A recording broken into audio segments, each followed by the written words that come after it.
ओ hi hello, कैसे हैं आप सब दोस्तों। एक बार मैं फिर से आ चुका हूँ एक और लव की कहानी लेकर। तो चलिए फटाफट चलते हैं अपनी कहानी की ओर। पहली और आखिरी मोहब्बत क्या है, बहुत ही दिलचस्प कहानी होने वाली है। तो फटाफट चलते हैं अपने कहानी की ओर और कहानी शुरू करते हैं यहाँ से। मैं यूनिवर्सिटी से घर वापस आया तो मुझे मेरी अम्मी ने कहा कि जल्दी से तैयार हो जाओ, हम अभी नानी के घर जा रहे हैं। मैंने जब अम्मी से वजह पूछी तो मेरी अम्मी मुझे कहने लगी कि तुम्हारी खाला और उसकी बेटी अमेरिका से आए हैं तो उन्हें मिलने जाना है।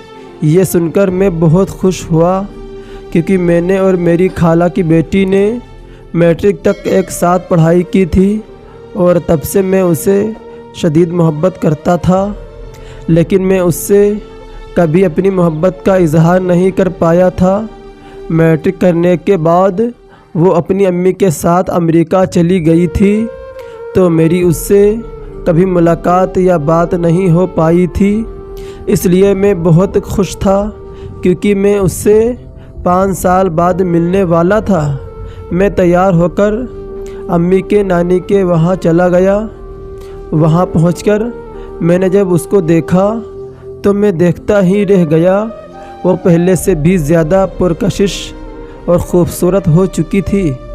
दुआ सलाम करने के बाद मैं कॉल सुनने के लिए छत पर गया तो वो भी मेरे पीछे पीछे छत पर आ गई और मेरा हाथ पकड़कर कहने लगी, क्या तुम मुझसे शादी करोगे? मुझे लगा कि शायद वो मजाक कर रही है। फिर उसने मुझे बताया कि वो बचपन से ही मुझसे मोहब्बत करती है और वो ख़ास मेरे लिए ही पाकिस्तान आई है। ये सुनकर मुझे बहुत खुशी हुई। मैंने खुशी खुशी हाँ कर दी। फिर कुछ देर बाद हम दोनों छत से नीचे उतर आए तो हमारे रिश्ते की बात अम्मी और खाला के दरमियान चल रही थी। इसी दौरान कुछ दिन बाद हम दोनों की खुशी खुशी मंगनी कर दी गई। मंगनी के बाद वो लोग दोबारा अमेरिका वापस चले गए। खाला ने कहा कि वो लोग 1 साल बाद वापस आकर हमारी शादी करवाएंगे। हम दोनों फ़ोन पर दिन रात बातें करने लगे। ऐसे ही बात करने करते 1 साल गुज़र गया और वो 1 साल बाद पाकिस्तान वापस आए तो किसी बात पर खाला और अम्मी की आपस में लड़ाई हो गई और मेरी खाला ने रिश्ता से साफ इनकार कर दिया कि वो अपनी बेटी की शादी मुझसे नहीं करवाएंगी और वो सब वापस अमेरिका चले गए। मेरे सारे ख्वाब टूटकर चिकनाचूर हो चुके थे। अमेरिका जाकर उसने मुझे कॉल की और वो रोने लग गई। मैंने उसे दिलासा दिया कि सब ठीक हो जाएगा, तुम फिक्र मत करो। और फिर हम दोनों अम्मी और खाला की सुलह होने का इंतज़ार करने लगे। पूरा 1 साल ऐसे ही गुज़र गया लेकिन अम्मी और खाला की सुलह नहीं हुई। फिर एक दिन उसने बताया कि वो सब मामू के घर पाकिस्तान आ रहे हैं। तब मैं अम्मी के पाँव में बैठकर रोने लगा। मैंने अम्मी से कहा कि प्लीज़ अम्मी, खाला से सुलह कर ले। अम्मी ने मुझसे वादा किया कि वो खाला से सुलह कर लेंगे। मैं बहुत खुश हुआ और उनके पाकिस्तान आने का इंतज़ार करने लगा। जैसे ही वो लोग पाकिस्तान आए तो मुझे पता चला कि उसकी शादी मेरे मामू के बेटे से होने जा रही है। ये सुनते ही मेरे पैरों तले से ज़मीन निकल गई। मैंने उसको कॉल की तो उसका नंबर मुसलसल बंद जा रहा था। अम्मी के लाख रोकने के बावजूद भी मैं मामू के घर चला गया। वहाँ मैंने मामू की मिन्नतें की और अपनी खाला के पाँव में बैठ गया। लेकिन मेरा दर्द, मेरी तकलीफ़ किसी ने नहीं समझी, बल्कि मेरे मामू ने मुझे अपने घर से धक्के में मार के निकाल दिया। मेरी कज़न वहीं मौजूद थी वो सब कुछ अपनी आँखों के सामने होता हुआ देख रही थी, लेकिन वो बिल्कुल खामोश खड़ी थी।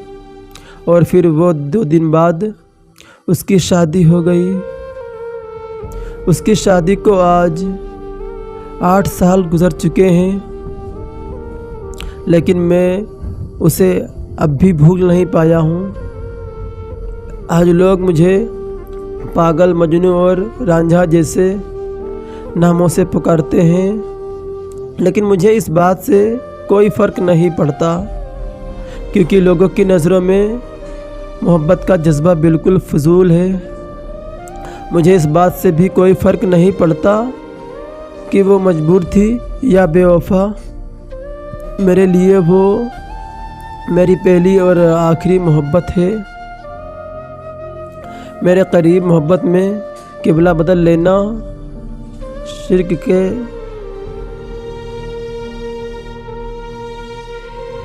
के ज़िम्रे में आता है। मैं मुसलसल और तलक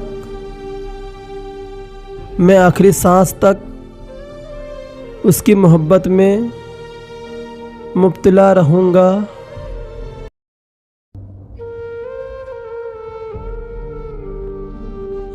क्या हुआ, उदास की हो आज फिर? कुछ भी तो नहीं हुआ। अच्छा, तो जनाब को उदास रहने की आदत हो गई है ना? अरे नहीं यार, उदासी कोई आदत नहीं होती। यह इंसान की जात का एक छिपा हुआ पहलू होता है। उदासी रूह में रच बच जाए तो बड़ा मुश्किल सा लगता है। मुनाफिक बन के फिर रहना और कह के मार कर हंसना। ओह अच्छा, फ़िलॉसफ़र, बताना क्या हुआ है? पता नहीं क्या हुआ है। बाज़ोकात मुझे ख़ुद भी समझ नहीं आता कि आखिर मैं क्या चाहती हूँ। बेबसी, गुस्सा, उदासी, डिप्रेशन मिलकर एक अजीब ही सूरत इख्तियार कर जाते हैं। कहने और ना कहने के दरमियान कई फंस कर रह जाती हूँ। मैं अपनी कैफियत बयान करने की कोशिश भी करती हूँ, मगर फिर बयान ही नहीं कर पाती। यूँ दिन तमाम हो जाता है। माजी से निकलना चाहती हूँ, पर माजी पीछा ही नहीं छोड़ता। दिल चाहता है कि कहीं भाग जाऊँ, तमाम मसाइल समेत हर चीज़ को आग लगा दूँ, फिर उस राह के ढेर पर बैठकर इतना चीखूं कि अंदर की तमाम अज़ियत निकल जाए और मुझे सुकून आ जाए। पर मुझे मालूम है सुकून मुझे फिर भी नहीं आए ना। मेरा माजी मेरा पीछा वहाँ भी नहीं छोड़ेगा मुझे। माजी? क्या मतलब? क्या माजी? अब क्या हुआ है? हाँ, ऐसी बातें क्यों कर रही हो यार? आज मुद्दतों बाद उसे मेरी याद आई, शायद इसलिए आई होगी। कोई छोड़ गया होगा, तन्हा होगा, उसके पास में ऑप्शन होना। उसका ख्याल है कि मैं फिर लौट आऊँगी उसकी ज़िंदगी में, उसके धुतकारने के बाद भी, क्योंकि उस जैसे इंसान एक के होते हुए एक और ऑप्शन रखते हैं ना। बहाना मिला तो यहाँ से आज उसका मैसेज आया था यार, मुद्दतों बाद आया था उसका मैसेज, और उसने अपनी तस्वीर भेजी, वैसे बिल्कुल वैसी कार्टूनुमा कि मुझे देखकर आज फिर हंसेगी वो। पर अचानक जब न मेरी नज़र पड़ी तो दिल जैसे धड़कना बंद हो गया। उस वक्त एक अजीब सी नफ़रत पैदा हुई मुझे। बस हाथ चले और तस्वीर डिलीट हो गई। मैंने खुद ही डिलीट कर दी, जैसे पता ही नहीं कोई वहशतनुमा चीज़ आँखों के सामने आ गई हो। पता है, इससे कुछ दिन पहले भी उसका मैसेज आया था, कह रहा था कि नफ़रत करती हो ना मुझसे, इस कदर करना कि मैं दुनिया से जाऊं तो तेरी ज़ुबान पर लफ्ज़े शुक्र हो। मैंने जब मैसेज पढ़े तो दिल मेरा बिल्कुल भी दुखी नहीं हुआ। दिल किया उसे चीख कर कहूँ कि मैं सिर्फ शुक्र नहीं बल्कि शुक्राने की नवाफिल अदा करूँगी कि दुनिया में घटिया इंसानों में से एक और इंसान तो कम हुआ कम से कम। मेरा दिल करता है कि एक दफ़ा मेरे सामने हो और उससे हर उस लड़की का बदला लूँ जिसका उसने दिल दुखाया है, और कहूँ कि तेरी औकात यही है, दिल में रहने की नहीं है।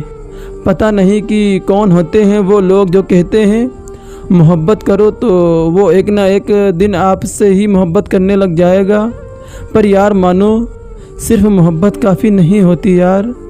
मोहब्बत पहाड़ों को हिला सकती है, लेकिन यूँ उस इंसान को आपका नहीं कर सकती जिससे आप मोहब्बत करते हैं।